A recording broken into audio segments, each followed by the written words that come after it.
Hello everybody.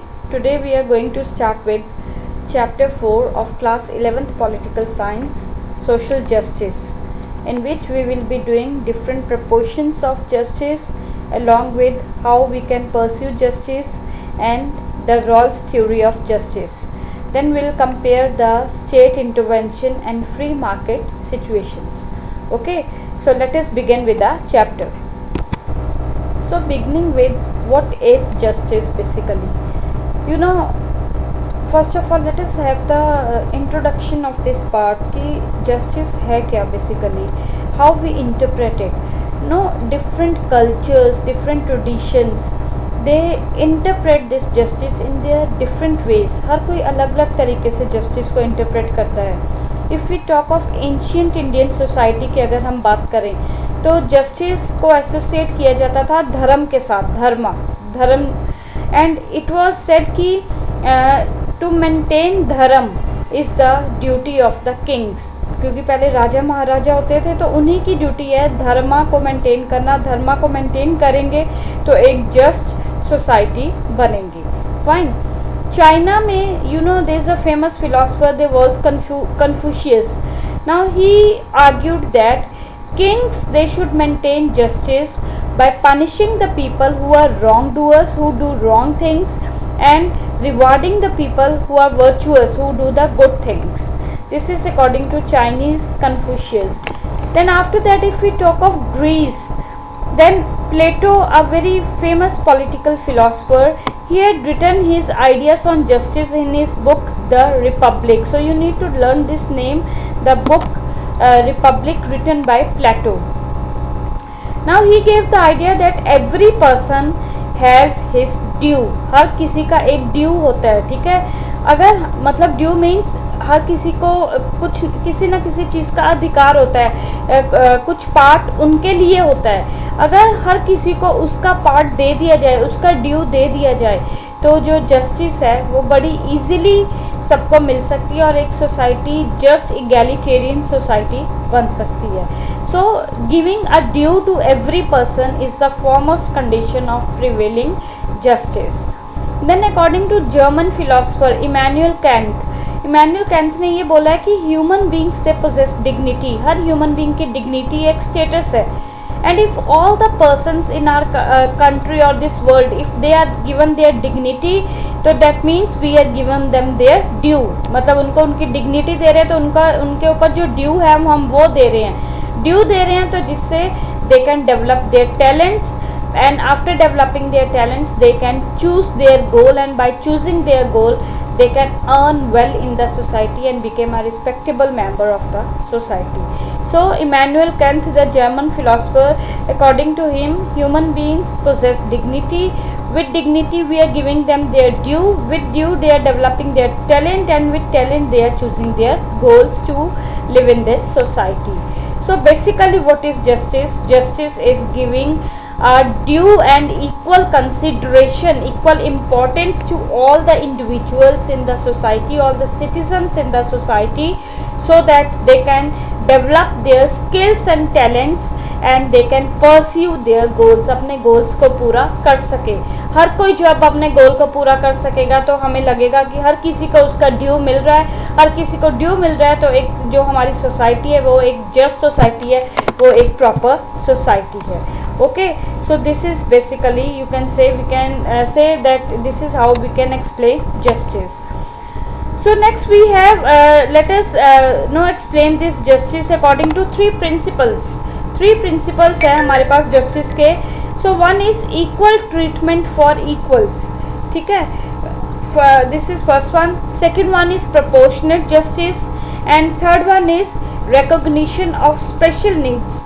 So these are the three principles which we will be doing for understanding justice को understand करने के लिए. Equal treatment for equals, proportionate justice, and third one recognition of needs or recognition of needs of the poor people.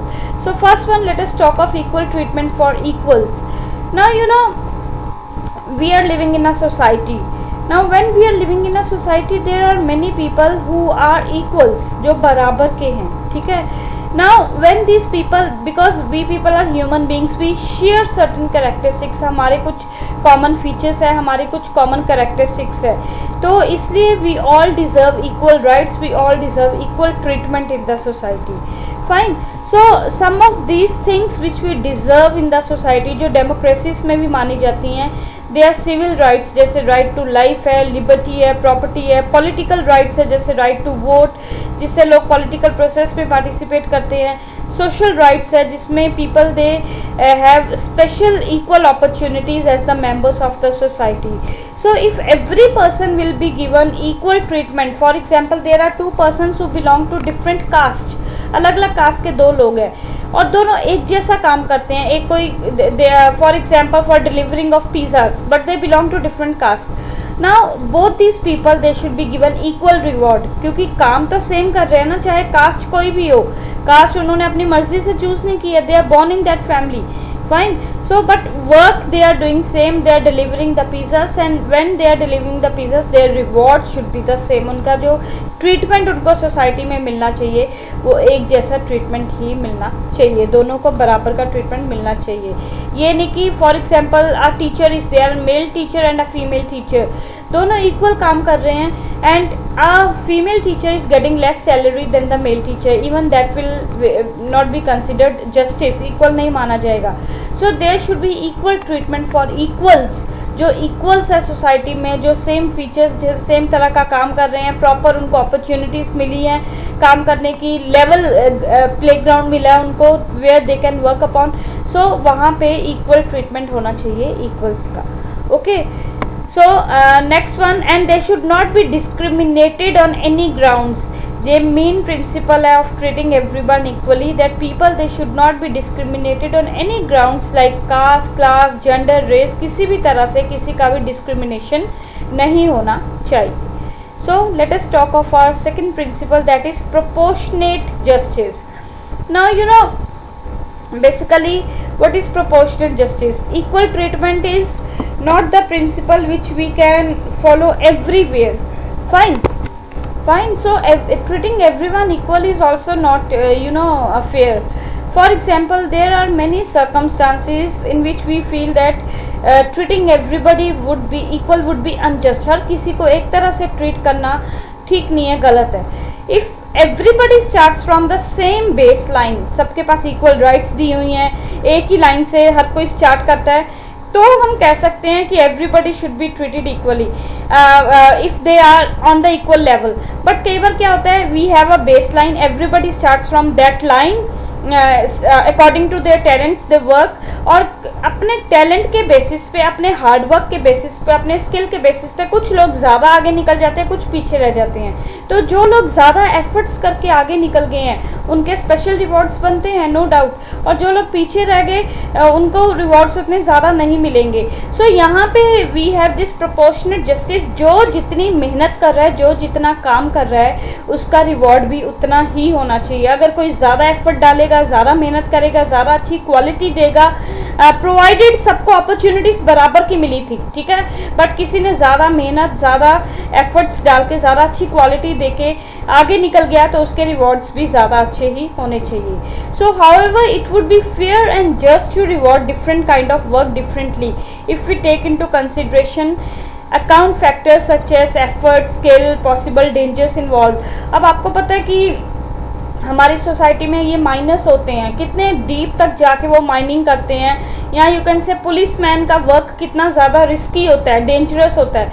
तो when these people are working, हम देखते भी हैं कि इनको सोसाइटी में उतना ज़्यादा रिवॉर्ड नहीं मिल रहा जितना उनको मिलना चाहिए. उनको एक नॉर्मल सा रिवॉर्ड मिल रहा है जो बाकी लोगों को भी मिल रहा है. अगर इनको उतना रिवॉर्ड मिले जितना इनके काम में डेंजर, माइनर्स के काम में, पुलिसमैन के काम में इतना डेंजर इन्वॉल्व है, तो उसी के according these people they should be rewarded. They should be rewarded according to the proportionate in how much work they have done. कितनी मेहनत है, कितना डेंजर है, कितना रिस्क है काम में, कितनी क्वालिटी दी हुई है, उसी के बेसिस के ऊपर प्रिंसिपल ऑफ प्रोपोर्शनल वर्क करता है. सो सो यहाँ पे इक्वल ट्रीटमेंट और प्रिंसिपल ऑफ प्रोपोर्शनैलिटी को ये माना गया कि इन दोनों को बैलेंस करके चलाना पड़ेगा, तभी एक सोसाइटी, एक जस्ट सोसाइटी, एक प्रॉपर, एक इक्वल सोसाइटी बनेगी। मीन्स इक्वल ट्रीटमेंट दो इक्वल्स को, बट जहाँ पे जिसने ज़्यादा लेबर या ज़्यादा रिस्की काम किया, ज़्यादा मेहनत कर ली, वहाँ पे ही deserves extra reward also. Okay,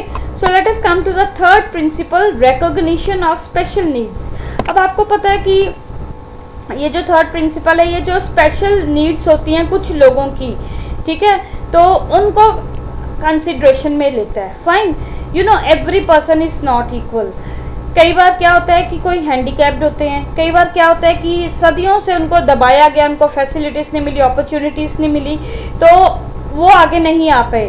तो अगर हम आज गए सबको इक्वली ट्रीट करो तो it will not be fair, क्योंकि उनको इतना दबाया गया, वो इक्वल के तो बराबर आ ही नहीं पा रहे हैं, तो उनको स्पेशल ट्रीटमेंट मिलेगी। ऐसे ही जो स्पेशल नीडी पीपल है, जो हैंडीकैप पीपल है या मेंटली रिटार्डेड है, किसी की एक बाजू नहीं है, किसी के एक लेग नहीं है, या मेंटली कोई प्रॉब्लम है, या किसी को गुड एजुकेशन नहीं मिली, फिजिकल डिसेबिलिटीज़ है, हेल्थ की वजह से कोई आगे नहीं आ पाया, या यू कैन से एज फैक्टर है, बूढ़े हो गए हैं, तो इन रीजंस की वजह से कुछ लोगों को स्पेशल ट्रीटमेंट मिलना चाहिए। और वो स्पेशल ट्रीटमेंट अगर दिया जाता है तो ये नहीं बोलेगा अनजस्टिस होगी, इनको तो ज़्यादा इंपॉर्टेंस मिल रही है, उनको ज़्यादा प्रेफरेंस मिल रही है, ऐसा कुछ नहीं है। According to the circumstances, according to the background of the things, कि they were disabled from so many years, और they have some special needs, they have disability in their body, या हेल्थ केयर और education in लोगों को नहीं मिल पाया था, या एज फैक्टर की वजह से they are not able to excel in the society. तो इन लोगों को अगर स्पेशल एडवांटेजेस मिलेंगी तो ही हम कहेंगे society will be a just and a fair society. Means competition open कर दो, बट कंपटीशन ओपन में ये चीज़ देखी जाए, जो लोग दबाए गए थे, जो लोग पीछे रह गए, जो लोग एज के कारण, हेल्थ के कारण, एजुकेशन के कारण आगे नहीं आ पाए, उनको पहले वहाँ बराबर तक तो लाया जाए, बराबर ला के फिर कंपटीशन में उनको डालो। So that is regarding the recognition of special needs, and you know for this purpose India में इंडियन कॉन्स्टिट्यूशन ने भी अलाउ की है स्पेशल नीड्स को कंसिडर करते हुए reservation in government jobs and quotas for admission to educational institutions, specially for scheduled caste and scheduled tribe. इन लोगों के लिए, क्योंकि इन लोगों को आगे आने का मौका ही नहीं मिला, तो अगर आगे आना है तो उनको एक लेवल तक, मैंने बोला ना, लेवल प्लेइंग फील्ड होना चाहिए, बराबर ग्राउंड सबको दो, एक तरह का ग्राउंड की अब खेलो, तो उनको उस ग्राउंड तक तो पहले लेके आओ, और उस ग्राउंड तक लाने के लिए गवर्नमेंट जॉब्स, कोटास, रिजर्वेशंस की हुई हैं, so that people they can have equal access to the opportunities available in our society, and they can also compete in this society and live a life of dignity होगी तो उनके पास उनका जो due share है उनका वो होगा, and the society will be a just society. Okay, so next we come to just distribution. अब जस्ट सोसाइटी की तो हमने बात कर ली कि सोशल जस्टिस होनी चाहिए, बट सोशल जस्टिस तब तक नहीं हो सकती जब तक there is no just distribution, just means fair distribution of goods and services available in the society. You know we have seen our society, हमने अपनी इंडियन सोसाइटी भी देखी है, हमने वर्ल्ड की डिफरेंट कंट्रीज भी देखी हैं, जहाँ पे there is huge gap between rich and poor people, और वो गैप इतना बढ़ता जाता है कि ऐसे लगता है दो अलग अलग सोसाइटीज़ हैं एक ही कंट्री में। Fine, not only in one country, अगर हम डिफरेंट कंट्रीज़ की बात करें, some countries they have so many resources, और बाकी कई कंट्रीज ऐसे हैं जो बिल्कुल ही डूबे हुए हैं, बिल्कुल ही पुअर हैं। तो जब तक ये जस्ट डिस्ट्रीब्यूशन नहीं होता गुड्स का, सर्विसेज का, between Nations, between different groups in one nation, अलग अलग नेशंस के बीच में, और अगर एक कंट्री की बात करो तो एक कंट्री के बीच में, जब तक एक fair distribution of goods and services नहीं होता, तो हम लोग we cannot think of social justice. Now if there are serious economic और social inequalities in a society, अगर बहुत ज़्यादा इकोनॉमिक और सोशल इनइक्वालिटीज़ हैं सोसाइटी में, बहुत ज़्यादा गैप है रिच और पुअर पीपल में, तो उस केस में ये नेसेसरी बनता है कि जो इम्पोर्टेंट रिसोर्सेज हैं उनको रीडिस्ट्रीब्यूट किया जाए और एक लेवल प्लेइंग फील्ड बनाया जाए सारे सिटीजन्स के लिए, उसको चीज़ों को दोबारा से बांटो और दोबारा से उसको एक लेवल पे लेके आओ, and then ask the people to play the game and to compete with each other and gain whatever you can. Therefore within a country social justice would not require only then, मतलब अगर social justice में यही नहीं चाहिए कि laws और policies और जो रूल्स बनते हैं कंट्री के वो फेयर होने चाहिए, वो इक्वालिटी को लेके होने चाहिए। सोशल जस्टिस के अकॉर्डिंग बेसिक क्वालिटी ऑफ जो लाइफ है, जो लिविंग कंडीशंस है, जो अपॉर्चुनिटीज है वो भी होनी चाहिए।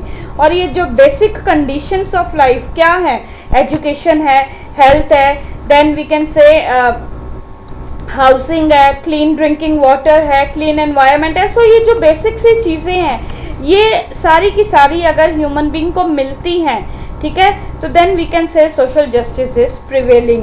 सिर्फ रूल्स बनाने से, लॉ बनाने से, लॉ लोगों को बताने से, इक्वालिटी इक्वालिटी बोलने से इक्वालिटी या जस्टिस नहीं आ जाता है जब तक लोगों को मिनिमम कंडीशंस ऑफ लाइफ और अपॉर्चुनिटीज नहीं मिलती हैं to live a proper life. अब ये कैसे किया जाए, डिफरेंस ऑफ ओपिनियन लोगों में इतना ज़्यादा है ना कि रिसोर्सेज को डिस्ट्रीब्यूट कैसे किया जाए, क्योंकि जिनके रिसोर्सेज है वो देने को तैयार नहीं होंगे, ठीक है, लेने वाले लेने को तैयार हैं। और एजुकेशन को इक्वल असेस हो, जॉब्स को असेस हो, तो इन सब चीज़ों को लेके कई बार सोसाइटी में बहुत ज़्यादा वायलेंस भी हो जाती है, कई ग्रुपिज्म्स बन जाते हैं कि क्यों रिसोर्सेज रीडिस्ट्रीब्यूट हो रहे हैं या क्यों नहीं रीडिस्ट्रीब्यूट हो रहे हैं। एजुकेशन को लेके, जॉब्स को लेके, जैसे रिजर्वेशंस का मैंने बताया हो गई तो उस चीज़ को लेके रिवोल्ट हो गए, रिजर्वेशन नहीं हुई तो जिनको चाहिए वो रिवोल्ट कर रहे हैं, रिजर्वेशन हो गई तो जिनको नुकसान हो रहा है वो रिवोल्ट कर रहे हैं। तो ये सब चीज़ें एक सोसाइटी में वायलेंस क्रिएट कर देती हैं। So we have a very well known political philosopher John Rawls, तो he has argued, he has given a theory of justice. उन्होंने एक ऐसी थ्योरी बताई है जिसके अकॉर्डिंग हम एक जस्ट सोसाइटी क्रिएट कर सकते हैं, जस्ट सोसाइटी बना सकते हैं। So let us come to the John Rawls theory of justice. अब क्या है John Rawls theory of justice? Now John Rawls का कहना है कि इमेजिन करो, we all are living in such a society where we have to make a decision कि how a society should be organise. हम सब एक ऐसी सोसाइटी में रह रहे हैं जहाँ हमने डिसीजन लेना है कि सोसाइटी कैसी होनी चाहिए, बट हम में से किसी को नहीं पता कि जब वो सोसाइटी बनेगी, एक नई सोसाइटी बनानी है, जब वो सोसाइटी बनेगी हमारी पोजीशन क्या होगी, हम हाई क्लास होंगे या लो क्लास होंगे या मिडिल क्लास होंगे या मेल होंगे या फीमेल होंगे, वी डोंट नो एनीथिंग कि हमें क्या पोजीशन मिलेगी, क्या स्टेटस मिलेगा। बस आपको बस एक सोसाइटी बनानी है, एक इमेजिन करना है कि आपको एक सोसाइटी में रहना है, आपको वो न्यू सोसाइटी बनानी है, बट आपको नहीं पता कि उस सोसाइटी में आपको सोसाइटी बनने के बाद आपको क्या पोजीशन मिलने वाली है। सो जॉन रॉल्स ने इसको क्या डिस्क्राइब किया, इस थिंकिंग को वेल ऑफ इग्नोरेंस। वेल क्या होता है? घूंघट। Ignorance where you are not aware कि आपको क्या पोजीशन मिलने वाली है। सो इस सिचुएशन में जॉन रॉल का कहना था कि अगर ऐसी सिचुएशन आ जाती है, हर कोई सोसाइटी बनाने की कोशिश करता है, तो पर्सन ये सोचेगा कि मैं ऐसी सोसाइटी बनाऊं कि अगर मुझे लोअर पोजीशन भी मिली तो भी मेरा नुकसान ना हो, मतलब मेरे लिए फ़ायदा होना चाहिए। फिर वो सोचता है कि ऐसी सोसाइटी हो कि अगर मैं हाई पोजीशन में भी हुआ तो भी नुकसान ना हो, ये ना हो कि सारा कुछ हाई वालों का लो को दे दिया जाए और मुझे हाई पोजीशन मिल जाए, मेरे पास इतनी प्रिविलेजेस बचे ही ना, ठीक है। तो ऐसी अकॉर्डिंग टू जॉन रॉल्स ऐसी एक सोसाइटी बननी चाहिए जिसमें people they should think both ways, कि उनको ऊपर वाली पोजीशन भी मिल सकती है, उनको नीचे वाली पोजीशन भी मिल सकती है। जब वो ये सोचेंगे कि ऊपर वाली भी मिल सकती है, नीचे वाली भी मिल सकती है, बीच वाली भी मिल सकती है, तब वो जाके एक जस्ट सोसाइटी बनाएंगे, क्योंकि उनके मन में एक डर होगा कि जब हम सोसाइटी बना देंगे तो सोसाइटी बनाते हुए हमें क्या पता हमें क्या पोजीशन मिले, जो भी पोजीशन मिले हमारा फ़ायदा ही होना चाहिए उसमें। So I hope you understand what is John Rawls theory of justice, कि सोसाइटी बना दो बट आपको नहीं पता आपकी क्या पोजीशन है। आप एक ऐसी सोसाइटी बनाओगे जो हर तरीके से आपके लिए बेनिफिशियल हो, हर तरीके से आपके लिए सेफ हो।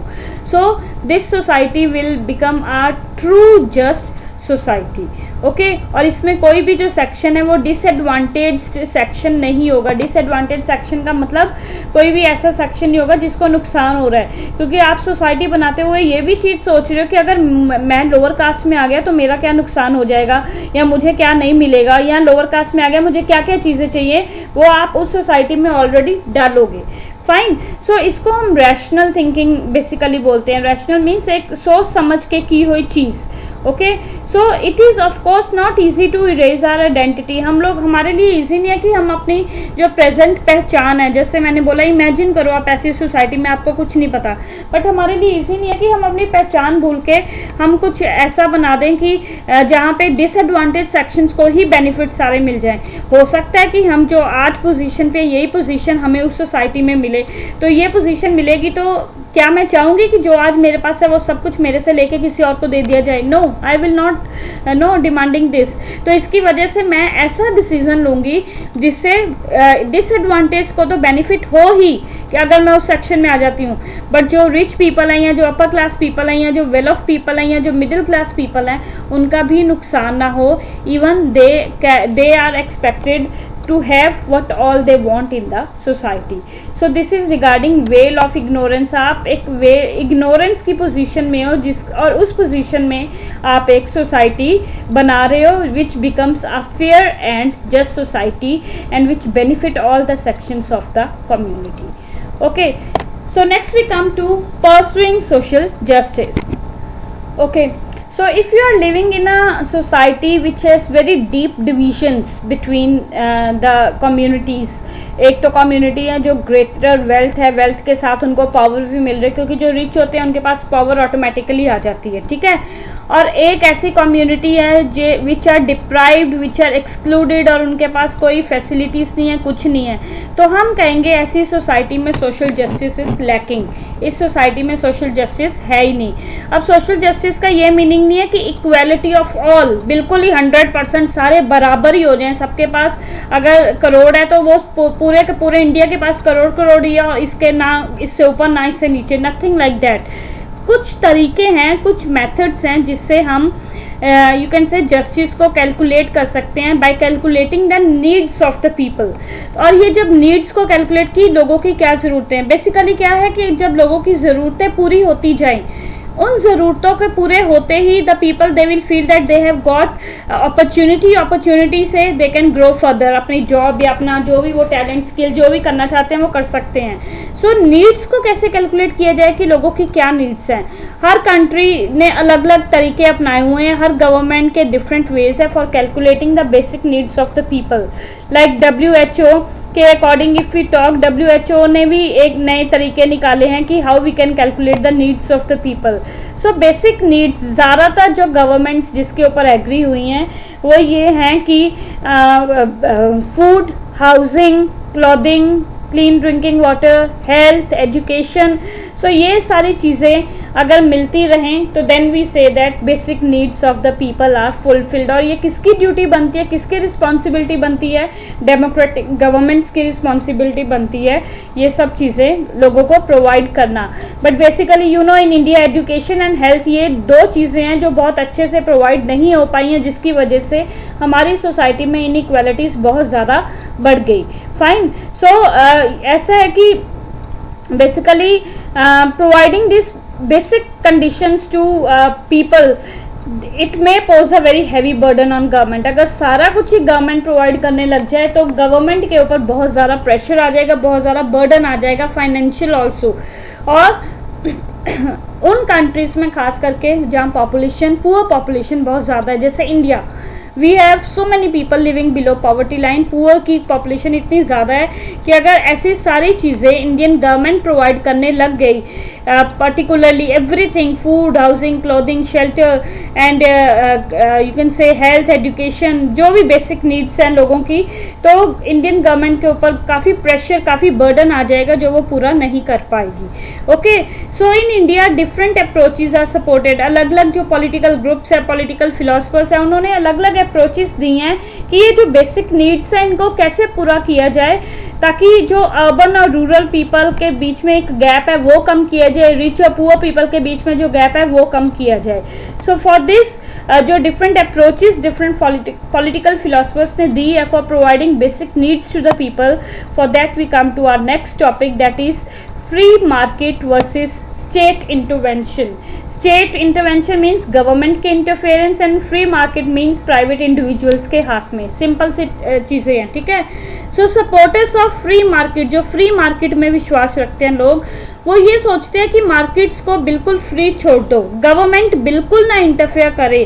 गवर्नमेंट इंटरफेयर नहीं करेगी, लोग प्रॉफिट के लिए भागेंगे, प्रॉफिट के अपना फायदा करने के लिए भागेंगे. जब अपना फायदा करने की सोचेंगे, काम करेंगे ज़्यादा से ज़्यादा, अपने आप सोसाइटी डेवलप हो जाएगी, अपने आप कम्युनिटी डेवलप हो जाएगी.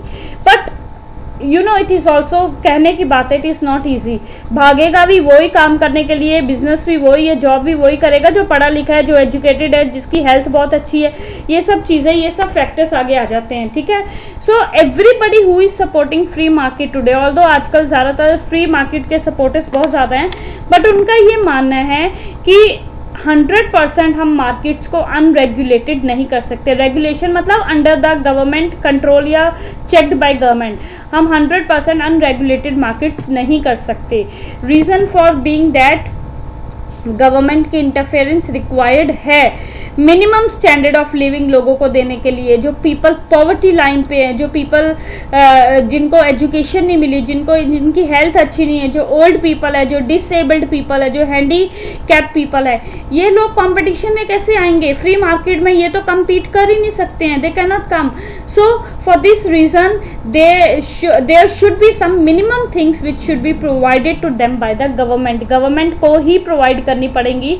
तो यहाँ पे जो स्टेट का इंटरवेंशन है, जो गवर्नमेंट का इंटरफेरेंस है, वो अपने आप ही आ जाता है. सो गवर्नमेंट, फ्री मार्केट्स हो but with limited government intervention होना जरूरी है.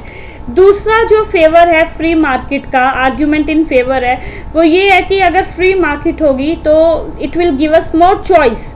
हमें चॉइस ज़्यादा मिलेगी एज अ कंज्यूमर, क्योंकि जितने ज़्यादा फ्री मार्केट होगी, जितने ज़्यादा मार्केट में प्रोड्यूसर्स आएंगे, अलग अलग चीज़ें बनाएंगे. For example shoes are there, और you can say cakes are there, और स्वीट्स आर देयर, या क्लॉथ्स आर देयर, कुछ भी है, जो भी चीज़ें हैं उनमें ज़्यादा से ज़्यादा वैरायटी आएगी. ज़्यादा वैरायटी आएगी तो फ़ायदा किसका है? हम लोगों का ही फ़ायदा है, कंज्यूमर्स का, ठीक है. Next, another argument often heard in defense of free market and private enterprise is that quality. सबसे बड़ा पॉइंट. अब आपको पता है कि गवर्नमेंट की जो चीज़ें होती है, जो प्राइवेट इंडिविजुअल्स की चीज़ें होती हैं, दोनों की क्वालिटी में there is lot of difference, ठीक है. अब क्वालिटी में डिफरेंस कैसे होता है? जो प्राइवेट इंडिविजुअल्स होते हैं वो बेसिकली वही चीज़ें करना पसंद करते हैं जिसकी क्वालिटी अच्छी हो. क्वालिटी अच्छी होगी तो लोग खरीदेंगे तो उनको फ़ायदा होगा. जस्ट फॉर एन एग्जाम्पल, अब जब गवर्नमेंट की चीज़ें हैं वो बहुत ज़्यादा क्वालिटी को यू कैन से एक्सप्रेस नहीं कर पाती हैं. अब जैसे मैंने बोला, मिनिमम नीड्स में स्कूल्स आते हैं, हॉस्पिटल्स आते हैं, गवर्नमेंट को तो खोलने पड़ेंगे हर जगह पे, रूरल एरियाज में भी. बट अगर प्राइवेट इंडिविजुअल एक अच्छा स्कूल रूरल एरिया में जाके खोल रहा है, वहाँ के लोग उसकी फीस ही ना अफोर्ड कर पाएँ, पे कर पाएँ, या हॉस्पिटल बहुत बड़ा खुल जाए, उसकी फीस ना दे पाएँ, तो नुकसान किसको हुआ? जिसने खोला है. तो इस केस में private people they give quality goods but they also prefer urban areas जहाँ से उनको फ़ायदा हो. वो भी प्रॉफिट का ही सोचते हैं, वो वेलफेयर के लिए काम नहीं कर रहे हैं. गवर्नमेंट को वेलफेयर के लिए काम करना पड़ता है, गवर्नमेंट को मिनिमम स्टैंडर्ड देना पड़ता है, और कहीं ना कहीं उसको देने के चक्कर में क्वालिटी में कॉम्प्रोमाइज़ करना पड़ता है. Fine. Next, another argument can be put on both sides of debate, but free market often exhibit a tendency to work in favor of already privileged. That is regarding, I have told you, profits की privilege की tendency, जो already rich है, जो wealthy है, उनके लिए free market ज़्यादा काम करती है, क्योंकि उनको पता है कि फ़ायदा उनको वहीं से होने वाला है. In a democratic society, disagreements about issue of distribution and justice are inevitable and even healthy because they force us to examine different viewpoints and rationally defend our own views. अब क्या होता है कि democratic society में basically there are so many disagreements on redistribution of resources कि distribute होने चाहिए कि नहीं होने चाहिए. जस्टिस को लेके बहुत सारे लोगों के विचार हैं, और ये चलती रहेंगी चीज़ें. ये इनएविटेबल है, हम इनको रोक नहीं सकते. अलग अलग लोग हैं, अलग अलग सोच है, अलग अलग रूल्स को लेके अलग अलग तरह से रिएक्ट करते हैं, और ये हेल्दी भी है. लोगों का रिवोल्ट करना, लोगों का जवाब मांगना, लोगों का किसी चीज़ के फेवर में बोलना, लोगों का किसी चीज़ के अगेंस्ट बोलना, दीज आर ऑल हेल्दी। क्योंकि जब तक ये चीज़ें होंगी तब तक हम उन चीज़ों को अच्छे से एनालाइज करेंगे, और एनालाइज करेंगे तो हम अपनी सोसाइटी में जस्टिस कहीं ना कहीं लेके आ सकते हैं। जितना हम उनको एनालाइज करेंगे उतनी हम अच्छी चीज़ें डिमांड करेंगे, अच्छी चीज़ें डिमांड करेंगे तो उतने ही हमारी जस्टिस होगी। So politics is about the negotiation, discussion, debating of such disagreements through debate. Debatings है, डिसएग्रीमेंट्स है, एग्रीमेंट्स भी है, खुश भी होते हैं लोग, डिसएग्री भी होते हैं, रिवोल्ट्स भी करते हैं। सो पॉलिटिक्स यही सब चीज़ें, नेगोशिएशन है, डिबेटिंग है, कभी बात मान लेते हैं, कभी नहीं मानते, कभी चेंजेस मांगते हैं। सो politics is all about this, और ये सब चीज़ें हैं तो तभी जस्टिस है। एक smooth society we can not expect to function, can not expect to run. कोई भी सोसाइटी हमारे वर्ल्ड में, कोई भी कंट्री ऐसी नहीं है which is running very smoothly, जहाँ पे ये नेगोशिएशंस, डिसएग्रीमेंट्स, डिस्कशंस, डिबेटिंग्स, रिवोल्ट्स ना होते हों। Because every person is different, every person has different mentality, और अपनी सोच के हिसाब से हर कोई वर्कआउट करता है, हर कोई आगे बोलता है, हर कोई आगे जवाब मांगता है। Okay, so that's all regarding this chapter. So I finish up this chapter here only. With this we are finish up with social justice. Thank you so much.